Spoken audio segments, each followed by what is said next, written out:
bonjour, bienvenue à un nouvel épisode du podcast Énergie. Aujourd'hui, on a reçu des gens de la microbrasserie à l'affût, un des membres fondateurs, Pierre-Paul Carpentier et André Léveillé. C'était une très bonne entrevue, très haute en couleur, je vais te dire. Absolument, absolument, Hubert. Écoutez, des gens passionnés, des gens de chez nous, avec André Léveillé qui a mis son expertise auprès de la microbrasserie. Et évidemment, cette microbrasserie-là qui a été partie par 3 ingénieurs. Oui, exact. Très intéressant. Vous allez en apprendre beaucoup sur l'origine et comment ça s'est passé.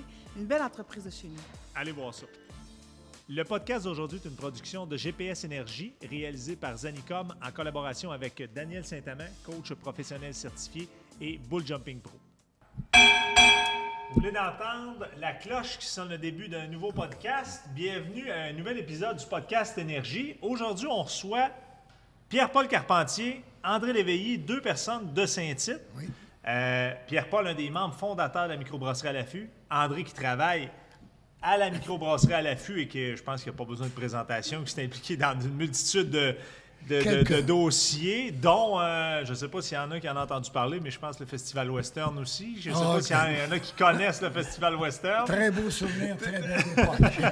C'est de sa faute. C'est de ma faute. Pierre-Paul, pour les gens qui ne connaissent pas, Ouais. juste faire une petite introduction de toi. Tu es un membre fondateur de la microbrasserie à l'affût. Tu viens-tu de Saint-Tite? Est-ce que tu as étudié? Dans quel domaine tu as étudié? À quel endroit? On te laisse aller, Pierre-Paul. Je vais faire ça extrêmement rapide. Dans le fond, je suis natif de Saint-Tite, effectivement. OK. Dans le fond, j'ai été à l'école secondaire Paul Lejeune jusqu'en 95. Oui. J'habitais dans le Grand Rang, dans le fond, donc plus en périphérie. J'ai toujours OK. travaillé sur les fermes, ferme laitière, OK. Jean-Germain. Et puis, dans le fond, en 95, quand j'ai sorti du nid de la maison, je me suis dirigé en avionique. OK. Au cégep en avionique à Saint-Hubert. Donc, dans OK. le fond, j'avais une passion pour tout ce qui était électronique, tout ce qui était avion aussi. Donc, je me suis dirigé dans ce créneau-là, dans le fond. J'ai étudié, j'ai excellé pendant mes études, mais juste le fait d'être technicien puis de réparer, c'était pas assez pour moi. Fait OK. que j'ai décidé de faire un saut, j'ai dit, je vais aller à l'université, je vais aller essayer l'université, je vais voir qu'est-ce que ça peut m'apporter pour plus comprendre les choses. Fait que c'est là que je me suis inscrit à l'ETS, l'École de technologie supérieure. Donc, j'ai fait si on peut dire, mes études du cégep en avionique de 95 à 98. OK. 98, j'ai gradué, puis là, j'ai commencé mon bac en génie électrique à l'ETS. OK. Puis c'est à ce moment-là que j'ai rencontré Francis et Philippe, dans le fond, OK. qui sont 2 autres membres fondateurs de la microbrasserie à l'affût. Donc, le trip a commencé à ce moment-là. C'était la journée d'initiation à l'ETS, puis on s'est rencontrés. Moi, Philippe et Francis, c'était comme... On a été comme naturellement attirés. On avait les mêmes valeurs, même système de valeurs. On a fité ensemble à partir de ce moment-là. Puis ensuite de ça, on s'est tenus ensemble là, pendant notre parcours universitaire en génie électrique. Vous étiez Oui. les 3 dans le même domaine. Les 3 dans le même domaine. Dans le fond, Philippe, c'était quelqu'un qui était natif de Québec. Lui, il avait étudié en informatique, OK. technologie des systèmes ordinés. Donc, lui aussi avait un background plus électronique. Puis Francis, lui, était à Sainte-Thérèse. Lui, il avait étudié aussi un domaine aussi qui était comme électromécanique, OK. dans le fond. Donc, on s'est rejoints là, plus... on avait les mêmes passions, visiblement naturelles. Puis aussi, on s'est rejoints à l'école, là, dans le fond, puis on s'est reconnus à travers nos dimensions personnelles, là, dans le fond, là-bas. Là. OK.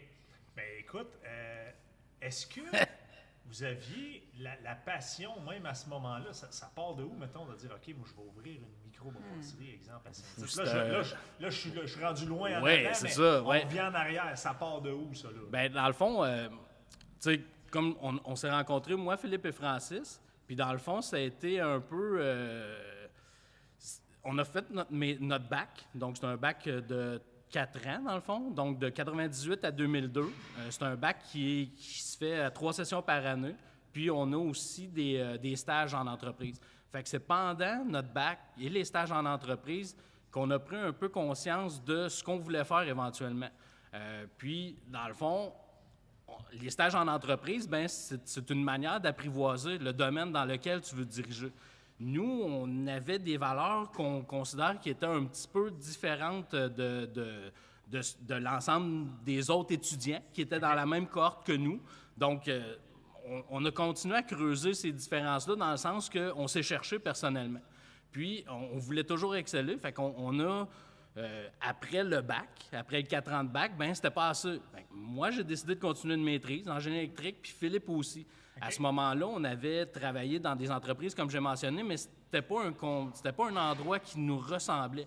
C'était pas ce qu'on voulait, nous, pour notre accomplissement personnel. Fait qu'on a dit, bon, on va continuer d'étudier, on décrochera pas tout de suite, on va aller... Mais tu sais, on était bon, puis on travaillait dans des laboratoires de recherche pendant nos études aussi. Donc, on était très proactifs, dans le fond, en mode technologie.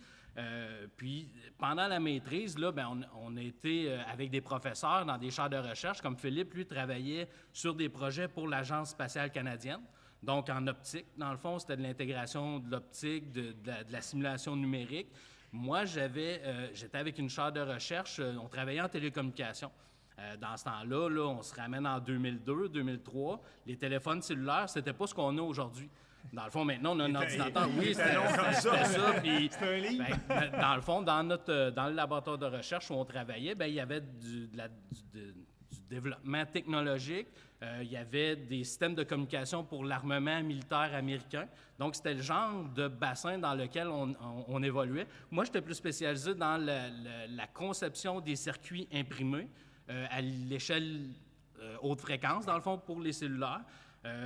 Puis, dans le fond, ben, c'est en faisant ça qu'on a comme dit, non, nous, ce qu'on veut vraiment, tu sais, pour se satisfaire personnellement, là, on fait des choses, c'est vraiment trippant. Puis moi, j'étais rendu, quand j'ai fini ma maîtrise, après 3 ans, je venais d'obtenir, on venait d'obtenir les fonds pour prolonger la chaire de recherche, puis je commençais mon doctorat en génie électrique. Okay. Dans le fond, puis j'avais 2 professeurs de recherche, ils disent, ben là, fais ton entreprise, puis fais ton doctorat en même temps. J'ai dit non. Ça marchera pas, là. Tu m'as assez saigné, là, mais je vais me concentrer sur moi. Fait que là, c'est pendant notre maîtrise que moi, Philippe, Francis, lui, avait été sur le marché du travail après son bac. Donc, lui, il a décidé, non, moi, je vais aller appliquer ce que j'ai appris. Il a travaillé sur des projets, si on se rapporte en 2002-2003, les buzzwords, nous, on est en ingénierie. J'étais à maîtrise, là. J'apprends des choses, je commence à comprendre la société, puis là, je me pose des questions. Pourquoi qu'on fait ça? Pourquoi que les humains font ça? Pourquoi qu'on surconsomme? Fait que là, nous autres, on était là, on a eu un trip environnementaliste parce que dans ce temps-là, 2002-2003, on parlait de développement durable. Ouais. On parlait d'éco-responsabilité, on parlait de simplicité volontaire aussi. Puis là, nous, ça cogitait, puis là, on se disait... On peut pas juste comme, OK, je fais des projets vraiment passionnants, tu sais, je permets des communications, de la défense, mais à un moment donné, moi, c'est pas ce que je veux développer. Je veux pas nécessairement mettre mon énergie là-dedans. Fait que c'est là qu'on a commencé à se chercher un projet, à se chercher une identité entrepreneuriale. C'était vraiment pas évident parce qu'il y avait beaucoup de choses de possibles. Dans l'ETS, l'École de technologie supérieure. Donc, il y a un potentiel énorme. Ça peut être en médical, biomédical. Il y a plein de domaines dans lesquels on peut évoluer. Un des premiers projets qu'on a proposé, c'était à la Ville de Montréal. Nous, on est en génie électrique. Fait que ce qu'on aime, c'est de l'automatisation des systèmes, puis comprendre de quoi de scientifique, puis de l'amener à automatiser. Fait que notre premier projet, c'est un composteur intelligent, un vermicomposteur intelligent. On est allé présenter ça à la Ville de Montréal parce que nous, on dit, on veut faire une machine, on veut innover en apportant de quoi pour régler un besoin fondamental des humains ou peu importe, qui a rapport avec notre conscience environnementale, dans le fond. Donc, les premiers projets, ça travaillait autour de ça. Puis... là, de fil en aiguille, bien, non, c'est pas, il n'y a pas ça, on n'est pas rendu là. Dans ce temps-là, là, pour vous faire une mise en situation, là, Sherbrooke, je pense que c'était en 2003-2004, Sherbrooke était la première à vouloir implanter un compost en utilisant des bacs bruns. OK, là, maintenant, toutes les 2 semaines, il y a un bac brun chez nous à Saint-Tite. C'est comme, on est ailleurs. Fait que nous, on était dans le buzzword développement durable, mais on n'avait pas accès parce que c'était pas assez développé. Là, pendant notre maîtrise, bien, on a rencontré un tripeux qui s'appelle Marc Letourneau. Lui, c'est un brasseur maison. Il était à maîtrise. Il était un peu de notre système de valeurs. Puis lui, on arrive chez eux, puis là, il y a un frigidaire avec des robinets de bière. Puis là, il y a des recettes. Puis là, c'était comme un peu un alchimiste de la bière. Fait que lui, il nous a transmis sa passion. Fait qu'à partir de ce moment-là, pendant nos études, c'était une passion. On ne voulait pas faire une microbrasserie à ce moment-là. On voulait faire un projet environnemental. Mais c'est là qu'on a commencé à côtoyer lui. Là, on a commencé à devenir brasseur maison. Là, pendant nos études, on a fait une formation spécialisée pour les brasseurs. Ça s'est fait en 2004, dans le fond. Puis, de fil en aiguille, là, on s'est mis à être brasseur maison. Nous aussi, on s'est mis à avoir des petits barils chez nous dans un frigo modifié. Puis là, on a comme créé un happening où là, les gens, « Hey, là, c'est bien le fun. Hey, je peux-tu en avoir un? » Là, on a commencé à créer, à modifier des systèmes, puis à donner, à amener un apport technologique dans ce domaine-là. Puis nous, ce qui nous faisait triper, c'était la bière en fût. Parce que dans le fond, la bière, ça vient dans un contenant quand tu l'achètes. Mais c'est une canette, une bouteille, mais... Il n'y a pas rien en fût. Non, il y en a, mais dans les bars, c'est en fût, dans le fond. Mais le contenant canette-bouteille, il y a des implications de production, il y a des implications de poids, il y a des implications de réutilisation. C'est pas un contenant utilisable à l'infini. Mais là, nous, on voyait qu'il y avait des fûts en inox. Fait qu'on dit, crème, on pourrait utiliser le système de fûts, de barils, avec des contenants réutilisables et nettoyables, dans le fond, pour faire la propagation, pour propager le mouvement des bières de microbrasserie au Québec. Parce qu'à ce moment-là, si on se ramène, mettons, en 2004-2005, il y avait peut-être 3 4 des parts de marché qui étaient détenus par des microbrasseries. Ouais, ça commençait. Parce qu'André, tu as travaillé dans le domaine de la bière.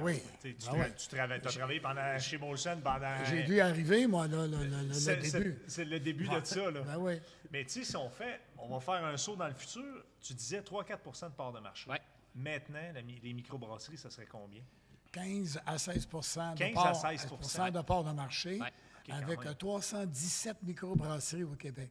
Il y en a eu jusqu'à 360, mais là, présentement, il y a une épuration qui se fait. Il y en a qui ferment, il y en a qui se fusionnent avec d'autres. Okay. Le marché, il y a trop de monde dans le... Il y a trop de monde dans la tarte. Oui, justement. Là. Okay. Il faut, Et par contre, à l'affût, on se positionne très bien là-dessus. On est environ la 14e microbrasserie sur les 317. Oh, wow! Oui, c'est une très belle position pour notre microbrasserie à Saint-Tite. On revient à ton histoire. Excuse-moi pour pas le juste pour faire un fait, là, si on se compare, admettons, aux États-Unis, il y a 30 à 40 de la consommation de bière qui est assumée par les microbrasseries. Donc, les Américains sont très...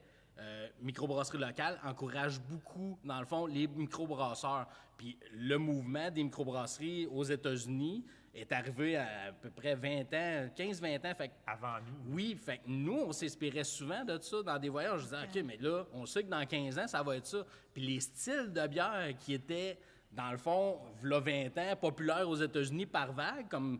Ici, on a connu la vague des blanches, les rousses, tu sais. Fait que ce mouvement-là est arrivé en avance aux États-Unis. Fait qu'on s'est toujours inspiré un peu de ce qu'ils faisaient. Puis, tu sais, on aimerait qu'au Québec, on ait le même taux de participation de notre clientèle, mais c'est pas la même dynamique. Tu sais, l'implantation, tu sais, le Québec est beaucoup plus jeune que les États-Unis, si on peut dire ça comme ça. Oui. C'est très différent. Oui, c'est très différent. Donc, c'est ça. Puis si, dans le fond, si on en revient justement à ce qu'on voulait, nous, comme projet, dans le fond, un moment donné, c'est là qu'on a dit, ben là, on se fait demander de la bière en fût. Puis on organisait différentes choses dans ce temps-là. Là. Nos trips, la fin de semaine, c'était d'acheter des pièces de viande, de se faire des bâches de saucisses pour une gang de 12.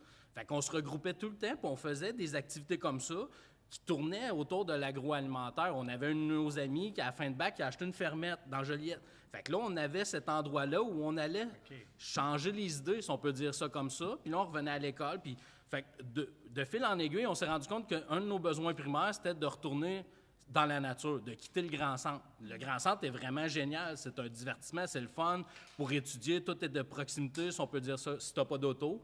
Nous, on se promenait en vélo, en rollerblade. Donc, on a toujours été proche de la nature de Montréal, si on peut dire ça comme ça. Mais tu sais, on avait un besoin fondamental d'aller en région pour établir notre projet. Puis là, on cherchait, comme je vous ai dit tantôt, projet composteur vermin intelligent. Qu'est-ce qui fait? OK, toi, tu es le seul de Saint-Tite. Ouais. Les autres, ils ne viennent pas de Saint-Tite. Non. Qu'est-ce qui fait qu'on choisit Saint-Tite pour la microbrasserie? Ben, dans le fond, dans nos choix d'entreprise, tu sais, la forme juridique qu'on a choisie, c'est important. Avant de parler du lieu, de pourquoi on s'est établi, notre forme juridique comme entreprise, c'est d'être une coopérative de travailleurs. Donc, déjà là, en 2002, quand on disait à des investisseurs ou à quelqu'un, non, mais nous, on forme une coopérative de travail. Pourquoi? Qu'est-ce que tu fais là? Ça donne quoi de faire ça? Parce que ce modèle-là, quand je lis les lignes, ça me convient comme modèle par rapport à mes valeurs. Puis nous, ce qu'on veut implanter, c'est plus un écosystème de travail, dans le fond, où que les gens font partie de la matière, dans le fond, puis travaillent dans un objectif. Fait que c'est un peu pour ça qu'en 2005, on a fondé la coopérative, qui est devenue à l'affût Coop de travail Brescol. Ça, c'est en 2005, dans le fond, pendant qu'on était à Montréal. À ce moment-là, à Montréal, quand on a fini notre maîtrise, bien, on a été hébergé par un centre d'entrepreneurs, un incubateur pour entreprises technologiques qui s'appelle le Santec. Donc, le Santec, dans le fond, c'était un endroit rattaché à l'école qui nous donnait accès à nos professeurs pour avoir accès à de la main-d'œuvre qualifiée. On avait accès au laboratoire de recherche, donc des équipements à la haute pointe de la technologie. On avait accès aussi au CRIC à Montréal, qui était le Centre de recherche industrielle du Québec. On avait accès à beaucoup d'entités pour développer... Dans le fond, le Santec, c'est un endroit où il y a des spin-offs entrepreneuriales qui se font. Fait que dans l'incubateur, on était une vingtaine d'entrepreneurs, on avait un local, puis là, bien, on a implanté une microbrasserie à cet endroit-là pour développer des recettes de bière. Parce que là, on se dit, là, on veut aller dans le domaine de la bière en fût. Puis, nous, ce qu'on voulait faire, c'était un appareil pour servir de la bière en fût à domicile. Le premier projet d'à l'affût qui avait rapport au monde Brescol, c'était vraiment pour dire les gens vont avoir un appareil de comptoir, comme une machine à café, puis ils vont mettre un petit baril à l'intérieur. Ils vont pouvoir se servir une bière pression à la maison en utilisant un baril qui est en acier inoxydable réutilisable. Dans ce temps-là, il y avait les petits barils en aluminium d'Heineken. Je ne sais pas si ça vous dit quelque chose. Donc, il y avait des machines en Europe aussi comparables à 300 $ où là, tu avais le petit baril en aluminium. Il y en a qui refroidissaient un peu, il y en a qui ne refroidissaient pas le baril. Mais nous, quand on s'est mis à essayer ça, on s'est dit « Mais j'ai une mauvaise expérience. Ça mousse, il faut que je le garde au froid, j'ai pas de contrôle de pression, je sais pas quelle température, je connais pas la bière. » Fait que pour nous, dans notre tête d'ingénieur, on se disait « Mais ça marche pas.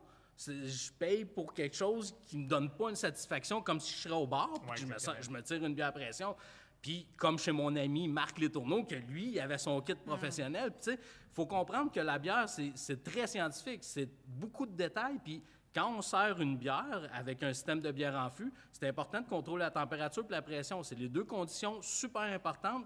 Puis, ensuite de ça, la température et la pression vont changer dépendamment du type de bière. Donc, nous, admettons, chez À l'affût, on a 20 bières différentes qui sont en service. Bien, la chambre froide est à 4 degrés Celsius, mais chacune des bières a une pression différente pour pouvoir garder l'effervescence qu'on donne parce que c'est une caractéristique du style de la bière, dans le fond. Donc, si j'ai notre British, qui est une bière brune d'inspiration anglaise, bien, elle va être servie avec beaucoup moins de gaz que, admettons, la Saguaro, qui est une Pilsner d'inspiration tchèque. Parce que dans la nature des choses, dans l'histoire, dans la tradition, bien, les bières sont présentées différemment, avec des ingrédients différents, avec de l'eau différente, dans le fond. Donc, c'est pour ça que pour nous, le service de la bière en fût, avec l'appareil, bien, ça ne donnait pas une qualité. Puis c'est là qu'on a dit, OK, ce qu'on fait, nous, ça va être un appareil technologique avec un refroidissement thermoélectrique. Donc, le refroidissement thermoélectrique, c'est ce qui refroidit les glacières, des fois, qu'on branche dans le 12 volts dans un auto. Donc, ça, il n'y avait pas de réfrigérateur avec cette technologie-là. Mais là, nous, on a dit, on va éliminer les compresseurs d'un réfrigérateur standard, on va éliminer le gaz, les pièces mécaniques, puis on va en arriver avec un appareil compact qui utilise la technologie thermoélectrique. Puis, dans le fond, dans notre local où on était incubé, au Santec, à Montréal, qui était rattaché avec l'ETS, bien, on a eu des stagiaires, on a développé un logiciel, notre prototype, qui hébergeait le baril. On avait un logiciel, puis quand tu mettais le baril dans l'appareil, tu programmais, tu dis, mettons British. Fait que là, l'appareil, il donnait la fiche. Il se calibrait tout ça. Il se calibrait, oui. Il mettait la bonne pression, la bonne température. Il suggère le verre. Tu sais, c'est une application, dans le fond, faite avec des technologies web que, dans ce temps-là, c'était pas utilisé encore, là. T'sais, nous, on sortait du cégep, là, 98, c'est Windows 98, là. Fait que, tu sais... Comme trotteur, bon, on se connaît. Internet, là, les premiers, c'était en 95, là. Fait que, tu sais, quand on était au cégep, il n'y avait pas cette technologie-là, mais là, on a eu l'université, puis après ça, ben là, on était dans cette plage de temps-là, dans cette plage temporelle-là. Puis là, c'est là qu'on a dit, OK, on met notre cheval de bataille, ça devient le URBAD. C'était comme ça qu'on appelait le projet. C'était Unité de refroidissement pour bière artisanale à domicile, dans le fond. Donc, c'était le URBAD. On avait comme un branding, là. Il y avait de quoi d'enrober autour de ça. Puis, c'est ça qu'on développait. Puis, nous, ce qu'on voulait, c'était fabriquer des appareils au Québec, au Canada, distribuer les appareils, puis on voulait que les microbrasseries du Québec mettre leur bière dans les contenants, dans les petits barils qui allaient être pour utiliser dans les appareils. Fait que c'était ça notre vision à nous dans ce temps-là. Sauf que dans ce temps-là, il n'y avait pas beaucoup de microbrasseries. C'était, dans le fond, c'était peut-être 45 brasseries. Oui. 45 microbrasseries, Ouais, pas plus que ça. Non, puis la plupart, c'était des très grandes brasseries. Tu sais, Molson Labatt est inclus, mettons, quand on dit 45 le chiffre, ou quand tantôt André parlait de 317, tu sais, les grands brasseurs sont inclus là-dedans. OK. Ouais. Et comment on en arrive à ouvrir l'affût à Saint-Tite? Parce qu'on s'est fait dire non par les autres microbrasseries. Ils ont dit, on ne croit pas à votre projet, ça n'a pas de bon sens, il y a trop un gros step technologique. Puis là, pendant qu'on est allé, il y avait l'Association des microbrasseurs du Québec, c'était dans les bureaux de Macolson à Montréal, sur le bord du canal de la Chine. Puis là, on est allé présenter notre projet aux microbrasseries. Il y avait une réunion de l'Association des microbrasseurs du Québec, la MBQ, dans ce temps-là. On va présenter notre projet. Non, on va faire ça. Puis là, non, mais les gars, c'est trop compliqué. Puis pendant qu'on présentait notre projet, il y a un des Jonathan de la microbrasserie Le Lièvre qui reçoit un appel qui dit ben là, c'était quelqu'un qui avait loué un équipement de bière en fût chez lui. Puis là, il dit ouais, mais là, baisse la pression, monte la pression. Fait que là, il raccroche, il dit vous voyez, c'est ça qu'on a. Je dis ouais, mais tu comprends, c'est ça. Moi, je vais t'éviter de gérer la pression parce que mon système est intelligent puis il va gérer ça. Mais tu sais, ils ne comprenaient pas ça. Eux autres, la plupart des brasseurs, dans ce temps-là, quand on se ramène à ce moment-là dans le temps, les microbrasseries n'étaient pas nécessairement... C'était des passionnés, mais pas des personnes passionnées de technologie puis de science, dans le fond. Nous autres, on arrivait avec comme... hey, on brasse, on fait ci, on fait ça, puis on comprend très bien ce qu'on fait, vraiment. Fait que là, c'est comme... OK, c'est là, finalement, qu'on a décidé de dire, on va faire la bière, puis on va faire l'appareil aussi, dans le fond. Puis c'est là qu'on a commencé à magasiner une région, dans le fond. OK. Parce que pour nous autres, c'était pas on s'en va à Saint-Tite. Ça n'a pas été ça, là. Ça a été OK, là, on est en 2004-2005. Il y a 45 microbrasseries. Les endroits où il y a des microbrasseries, Sherbrooke a la sienne. Shawinigan n'avait pas encore la sienne. Trois-Rivières en a deux. Le temps d'une pinte n'était pas encore là, même pas. Il y avait juste le Gambrinus. Après ça, tu en avais une au Saguenay-Lac-Saint-Jean. Fait qu'il y en avait à Québec puis à Montréal. Fait que dans le fond, ça prend un achalandage, ça prend un grand centre. Mais là, nous, on savait que le Trou du Diable s'en venait à Shawinigan. Le Trou du Diable, on va en 2006, nous en 2007. Fait qu'au début, on faisait nos réunions au Trou du Diable parce que, tu sais, André, Luc, c'était des personnes qu'on a connues, qu'on a rencontrées, c'était des passionnés comme nous. Donc, on s'entendait très bien. Tu sais, André m'a formé à nettoyer des barils. Tu sais, on a eu beaucoup d'aide d'eux. Puis d'ailleurs, c'est probablement à cause de eux que notre partenaire financier primaire a dit go, parce qu'eux ont connu un succès un an avant nous. Parce que sinon, les partenaires financiers étaient très frileux à notre projet. Oui, c'était plus difficile. C'est Oui, nouveau, exact. hein, tu partais avec une affaire nouvelle, là. C'est pas tout le monde qui veut prendre des risques de c'est ça, financer. exactement. Puis c'était beaucoup de financement, là. Tout les instruments pour les bassins, C'est pas tout le monde qui veut prendre ces risques-là. ces risques-là, puis c'est l'investissement, là. C'est surtout que nous, on arrivait avec la dynamique, ben on met en marché un nouveau produit qui n'existe pas.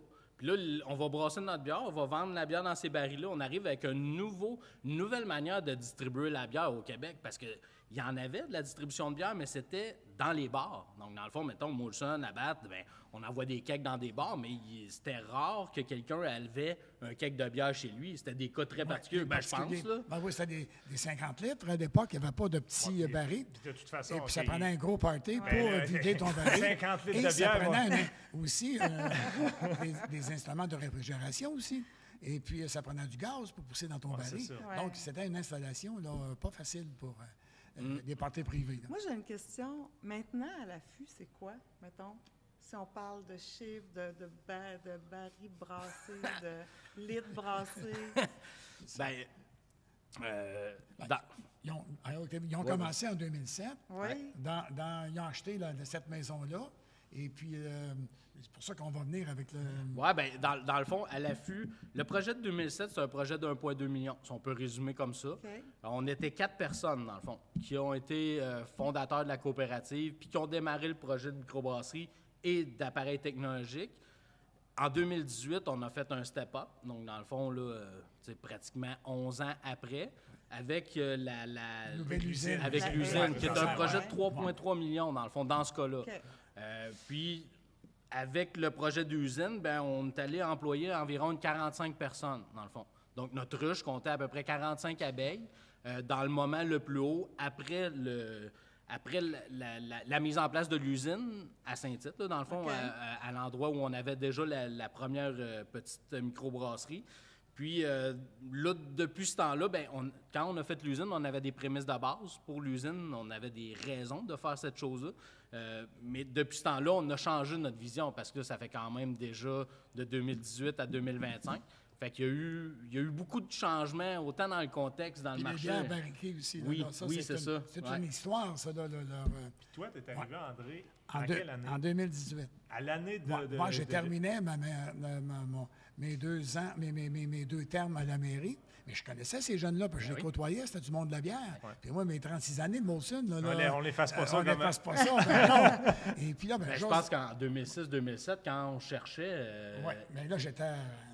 2007, non, là, j'étais chez Molson encore. OK, À cette t'étais époque-là, j'étais encore... Oui, tu n'étais pas à la mairie à ce moment-là. Non, j'étais arrivé à la mairie en 2009. Oui, c'était Donc, dans le j'étais... Périgny dans ce temps-là. Ouais.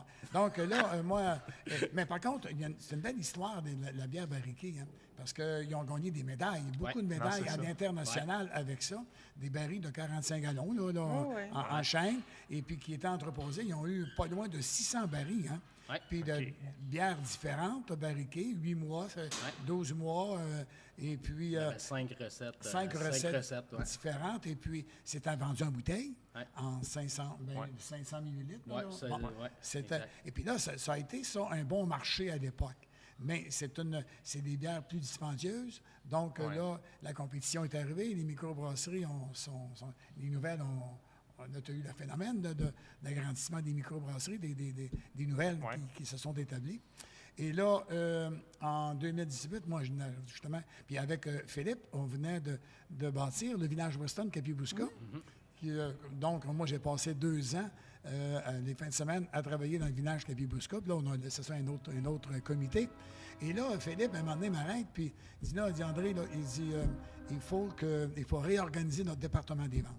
Il y avait un représentant qui était à l'époque, puis dans l'ancienne bâtisse, il fabriquait à petite échelle. Et le vendeur passait On attendait les commandes. Il n'y avait pas quelqu'un sur la route qui... à temps plein, là, tu sais. Là. ça. Et puis, des fois, ils ne fournissaient pas des commandes non plus. Et là, avec la nouvelle usine, là, on était prêt à faire face au marché. Et là, ils ont dit, t'embarques avec nous autres et puis tu vas réorganiser notre département des ventes. Et là, moi, c'était un défi. Et puis là, je travaillais plus. Là, j'avais fini à la mairie, j'avais 73 ans à peu près, puis j'avais encore du... Encore du gaz un peu dans la tête. Trop de gaz. Et là, j'ai dit... puis là, ben, je ne voulais pas renier Molson non plus, hein, parce que moi, dans les 36 ans que j'ai passé là, c'était extraordinaire ce que j'ai connu. Puis la façon que ça s'est terminé, c'était numéro 1. Donc, j'étais un petit peu mal à l'aise, mais c'était une microbrasserie. C'était différent d'une brasserie, une grosse brasserie traditionnelle.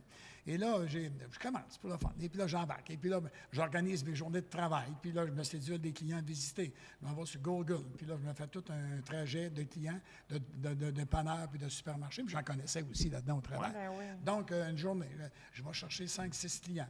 Le lendemain, je fais une autre route.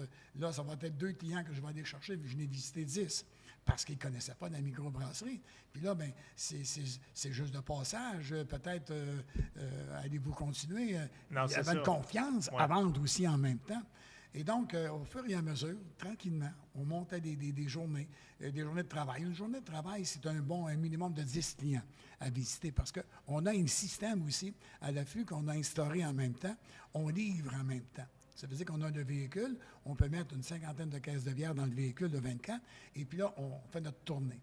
Et puis, les gros clients, bien, ils sont livrés par un autre véhicule. Un autre camion, ouais, c'est ça. Mais les dépanneurs, puis tout ça, si on rentre 8 douzaines, 10 douzaines, on l'a dans notre véhicule. Puis là, ben, on les place tout de suite. Puis on vérifie nos rotations. Ça, c'était... 3 en 1. C'est la magie. Là. Ça, c'était le phénomène qui nous a énormément aidés. Ouais. Et là, ben, on a toute la Mauricie.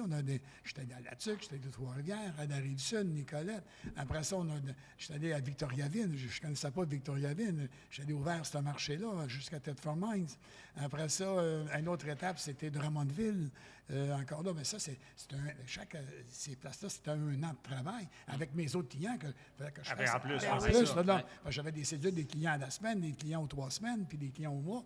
Donc, puis là, ben, on a engagé des représentants aussi. Là, j'avais la formation de ces représentants-là dans le marché.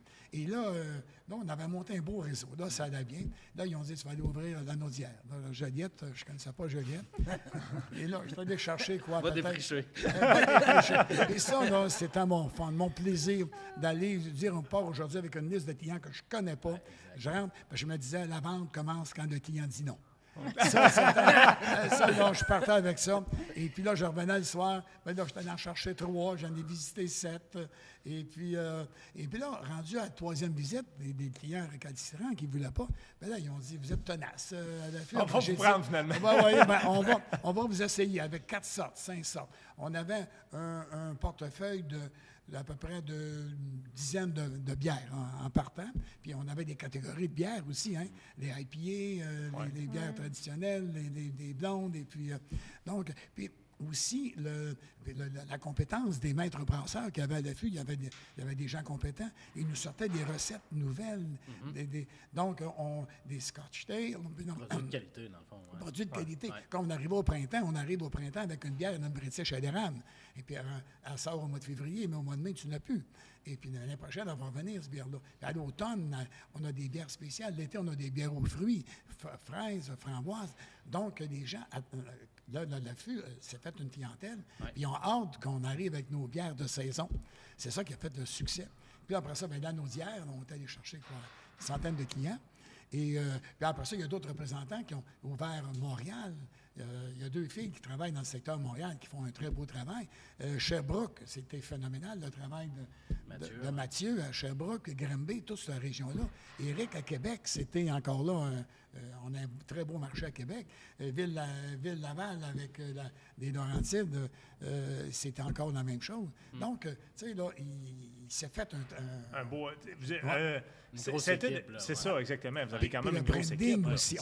On a eu un branding des étiquettes du départ. Et là, on a eu, après ça, on a refait toutes les étiquettes avec de nouvelles présentations qu'on a aujourd'hui, qui est phénoménal. Ça, là, ça nous a aidé à prendre l'espace dans les tablettes. Et puis là, il est arrivé, en 2023, je vais toujours me rappeler, là, il y avait 460 microbrasseries, puis 150 voulaient rentrer dans les épiceries. Là, il y avait une grosse guerre entre les microbrasseries. On se faisait tasser, on se faisait voler des places. Il y en a qui investissaient. Et puis, c'était l'année 23, était une année charnière, difficile. Et puis là, c'est là que l'épuration commençait à se faire. On était tenaces, on a donné du service avec la qualité de bière qu'on avait, la qualité des représentants, tout ça. Et puis, beaucoup de monde venait au Festival Western, notre fameux festival.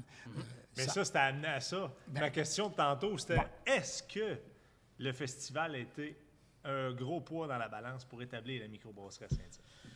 Oui puis non. Dans le fond, quand on a magasiné les régions, comme je disais tantôt, on est allé... on voulait être en région. Puis on voulait être Rive-Nord, idéalement. Pas Rive-Sud. On était deux, là. Mais dans le fond, on a visité Saint-Raymond, Saint-Marc-des-Carrières. Eux voulaient vraiment avoir des microbrasseries dans leur portfolio d'entrepreneurs. On était venus visiter Saint-Tite aussi. Puis là, on se posait la question, qu'est-ce qui est le plus important? Ça nous prend de l'achalandage. Mais là, des grosses villes, il n'y en a plus vraiment de disponibles, si on peut dire ça. Il faut s'approcher de Québec, admettons, ou il faut s'approcher de Montréal ou de Trois-Rivières. Fait que c'est là qu'on a commencé à capitaliser sur le fait que le Festival Western, c'est reconnu, il y a beaucoup d'achalandage, puis aussi d'un point de vue distribution logistique, c'est quand même central au Québec, si on peut dire ça comme ça. Parce que, on est à 2 heures des grands centres, là, si on peut dire ça. Puis, Gatineau peut s'accéder aussi. On n'est quand même pas trop loin non plus de Saguenay-Lac-Saint-Jean. Mais le festival est venu peser dans la balance pour l'achalandage, puis surtout parce que du moment que tu dis Saint-Tite à quelqu'un, normalement, il allume. Il dit « Oui, Festival Western ». Puis si tu dis Saint-Tite puis il n'a pas encore compris c'était quoi, ben tu dis Festival Western de Saint-Tite. Puis là, normalement, ses yeux ouvrent. C'est rare qu'on a... Ah ouais, je connais pas ça. Tu sais, c'est quasiment impossible. C'est international, le Festival Western de Saint-Tite. Fait que puis c'est un événement qui est festif. Donc, nous, à l'affût de la bière, ben c'est festif aussi. On fait ça par passion, on fait ça pour le plaisir, on fait ça pour rendre les gens heureux d'une certaine mesure. Mais le Festival Western, c'est un peu dans le même créneau. Fait que oui, ça a pesé dans la balance parce qu'il y a un achalandage monstre pendant le festival, puis il y a une reconnaissance, dans le fond, aussi. Après, oui, exactement. Non, puis on disait aux gens, là, écoutez, là, des gens, là, plusieurs personnes viennent ici, ils goûtent à notre bière à Saint-Tite. On a dans 2 grosses terrasses, et puis ils goûtent à notre bière. Ils vont vous la demander. Ils vont la découvrir, puis ils vont dire, on la connaît, cette bière-là, on l'a dégustée. Ça nous a aidé encore. Ouais. Donc, le phénomène du festival, là, ça aide. Ça a été bénéfique. Ça a fait peur, par contre, parce que, tu sais, je me souviens, dans le fond, quand on a ouvert une semaine avant le Festival Western en 2007. Donc, la fin de semaine de la Fête du travail, là, nous, le bar, dans le fond, on appelait ça un salon de dégustation quand on a ouvert. Donc, il y avait, c'est la maison ancestrale qui date de 1865, une des premières maisons Saint-Tite. Le premier magasin général de Saint-Tite. Qui était là. Qui était là. Ouais, c'était comme bâti par la famille Bios, là. Ouais. Puis, c'est le même architecte qui était Murule de la Chevretière, je pense, qui a fait la maison dans la montagne. Oui. Tu sais, il y a comme... Fait, là, on a acquis cette maison-là, puis nous, il y avait la microbrasserie qui était dans l'appartement arrière, le système de brassage, puis en avant, ben, c'était ce qu'on appelait le centre de dégustation. Donc, c'était l'endroit où les gens pouvaient venir découvrir nos produits. À ce moment-là, on n'avait pas vraiment d'aspect restauration, à part des bouchées, des olives, des fromages, des nachos qu'on servait, mais toujours dans l'environnement du salon de dégustation. Une semaine avant le Western 2007, on ouvre nos portes. Ça fait, dans le fond, on a acquis le bâtiment en décembre 2006. On a commencé, les rénovations ont commencé en février 2007. La première brasse, parce que la première partie qu'on a rénovée, c'était la partie brasserie.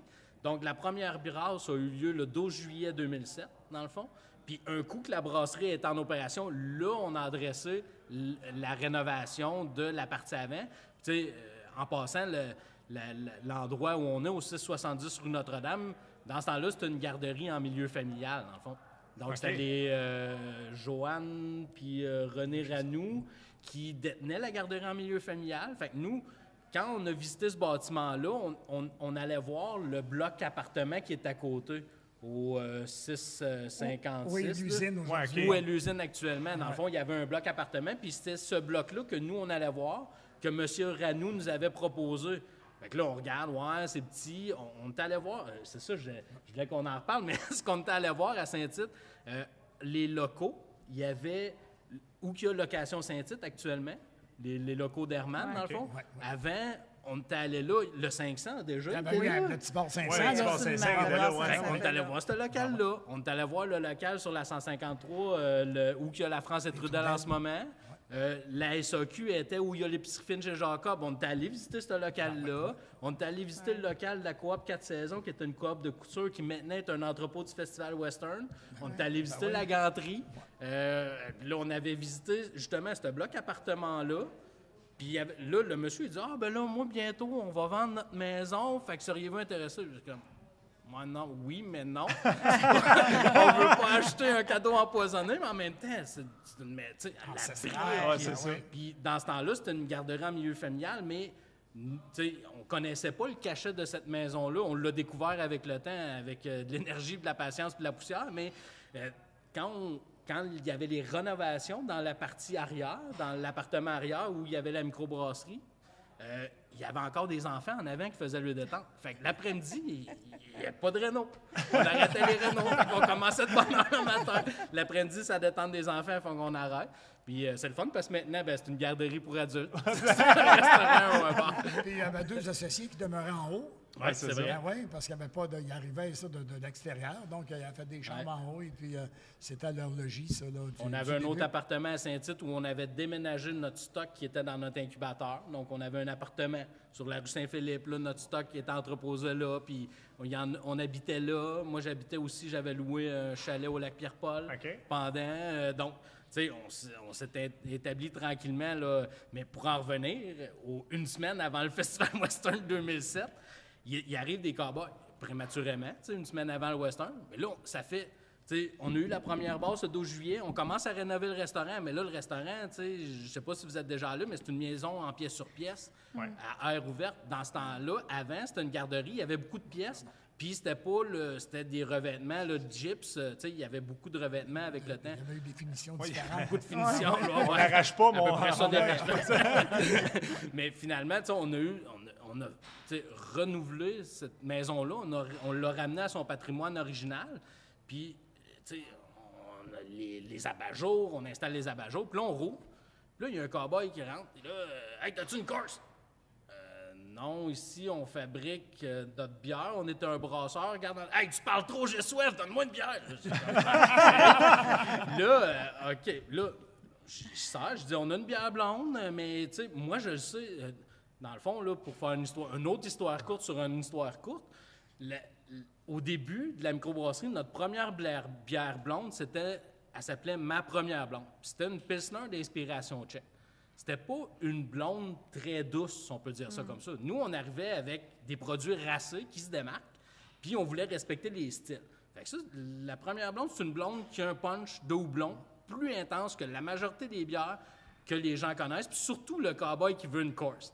Fait que là je l'avertis, je dis « Ouais, mais tu sais, j'ai l'impression que tu ne l'aimeras pas. Nous autres, on fait... » Là, j'y sers, il se recule, il prend une gorgée, il m'a crache dans la face. Le même soir, il se met à avoir une bagarre dans le bar.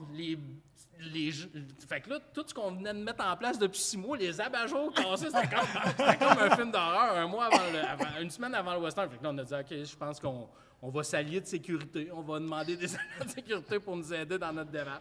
Fait que c'est ça. On a commencé, le début de tout. Mais vraiment, les gars, on sent, honnêtement, là, on sent la passion. Vous parliez, là, je regarde on sent la passion. Ceux qui travaillent là encore, là, dans la cuisine, les cuisinières qui sont là, le monde est heureux, le monde est jovial. Ouais. Et puis la compétence des brasseurs aussi, pour sortir des sortes différentes tout le temps. Il y a 18 sortes de bières différentes qui sortent par intersaison. Et puis nos 12 bières à l'année qui sont sur le marché, que les gens connaissent. Et puis, oui, puis c'est surtout que nous, on comprend, on est passionnés. Puis comme je vous expliquais, on s'est rencontrés à l'université. On est des amis à la base, on est passionnés. Il y a plein de choses qui font en sorte que notre entreprise, qui est une coopérative de travail, bien, c'est ça qu'on veut. Les gens qu'on emploie, on veut que ça soit un passionné. Quand tu arrives, tu as les yeux qui brillent, puis tu as un problème. Bien oui, tu as un problème, mais on passe au travers, puis on s'en va ailleurs après. Puis c'est ça qui fait la force et la résilience d'À l'affût actuellement. C'est d'avoir toutes ces personnes-là, ces passionnés-là qui nous aident à travers à travers nos épreuves, dans le fond. Puis les années aussi. Exact. Puis garder notre position aussi.